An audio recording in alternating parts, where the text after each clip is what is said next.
सरकार banking system को और ठीक करने के लिए बैंकिंग संशोधन बिल लाई है। सरकार और विपक्ष के बीच में सहमति रही कि लोकसभा में शांति से बढ़िया चर्चा भी हो गई। हालांकि बैंकिंग पर चर्चा में इंदिरा गांधी का भी जिक्र आया, इमरजेंसी का भी और राम वाले राजनीति का भी। बड़े मुद्दे की बात उठाई कांग्रेस के कार्ति चिदम्बरम ने। कार्ति चिदम्बरम तमिलनाडु से कांग्रेस के सीनियर सांसद हैं और पूर्व वित्त मंत्री पी चिदम्बरम के बेटे भी। वित्त मंत्री निर्मला सीतारमण ने बढ़िया बैंकिंग सिस्टम के लिए जब पीठ थपथपाई तो कार्ति चिदम्बरम ने ऐसा मुद्दा छेड़ दिया जिसकी चर्चा तो कम होती है लेकिन रोल सबसे ज्यादा होता है। सिविल का बात था और सिविल उसके सिस्टम और उससे परेशान लोगों के लिए ये बात कार्ति चिदम्बरम ने उठाई। इस चिंता के साथ ही सिविल स्कोर अपडेट एक प्राइवेट कंपनी के हाथों में है और जो कि 60 करोड़ प्लस लोगों की क्रेडिट हिस्ट्री को मैनेज कर रही है, लेकिन बिना किसी ट्रांसपेरेंसी, पारदर्शिता और बहुत ही सुस्ती से।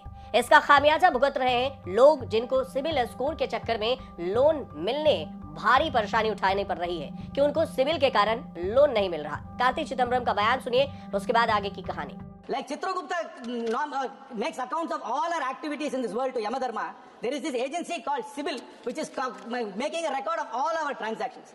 If you want to take a car loan, if the finance minister of this country wants to take a house loan, everything depends on the CIBIL score. But nobody knows how this CIBIL organization works. It's actually a private company. It's a company called TransUnion. This is the company which is rating every one of us our credit based on our credit history. But we do not know whether they are updating our credit history properly. There is no transparency. There is no way for us to appeal. There is a complete asymmetry between the company which is rating us and us. There is no redressal at all, sir. Every time we go tell a bank, I have paid my loan on time, but they will say, no, your CIBIL score is bad.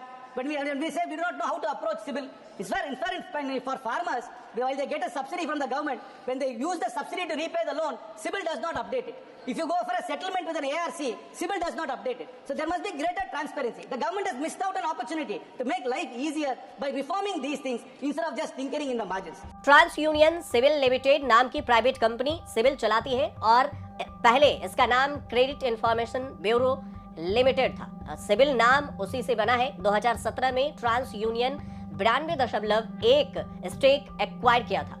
2000 में RBI के Siddiqui committee के सिफारिश पर civil वाला system शुरू हुआ और आज बैंकिंग सिस्टम का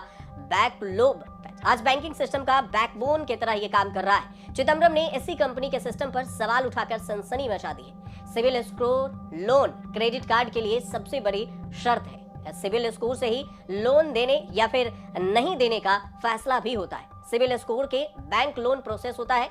ये जज किया जाता है कि लोन देने वाला कितना शक्तिशाली है या उसकी क्षमता कितना है, क्रेडिबिलिटी कितनी है, लोन चुकाने के सक्षम है या नहीं, पहले लोन लिया है तो चुकाने का रिकॉर्ड कैसा है। सिविल स्कोर का पैमाना 900 तक होता है। अगर सिविल स्कोर 700 से ज्यादा है तो इसे अच्छा माना जाता है और 300 से कम है मतलब बहुत ही खराब माना जाता है।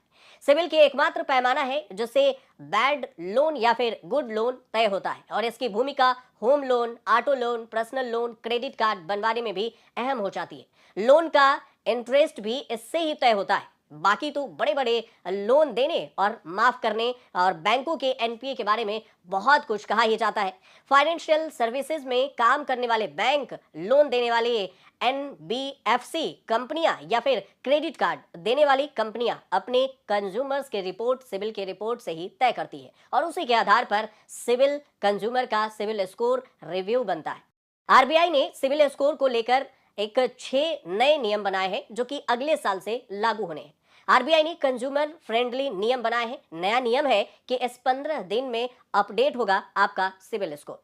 कोई अगर सिविल स्कोर चेक कर रहा है तो इसकी जानकारी कंज्यूमर तक पहुंचनी होगी। ये सिंबल की जिम्मेदारी होगी और अभी तक लोन एप्लीकेशन रिजेक्ट होता था तो कारण नहीं बताया जाता था। आरबीआई के नियम अब बना दिया गया है। आरबीआई ने नया नियम में कि रिजेक्ट करने का कारण बताना होगा कि किस कारण से आपका लोन रिजेक्ट हुआ है। अभी सिस्टम है कि पेमेंट करके सिविल स्कोर जान सकते हैं। आरबीआई ने ये कहा है कि साल में एक बार ग्राहकों को फ्री फुल क्रेडिट रिपोर्ट देनी होगी। सिविल में डिफॉल्ट को रिपोर्ट करने से पहले कंज्यूमर को बताना जरूरी होगा। कंज्यूमर के शिकायत करने के लिए 30 दिन का समय तय किया हुआ है। ऐसा नहीं करने पर न सिविल पर ही जुर्माना होगा और जितनी देरी करेंगे शिकायत निपटाने में उतना ज्यादा जुर्माना देना होगा।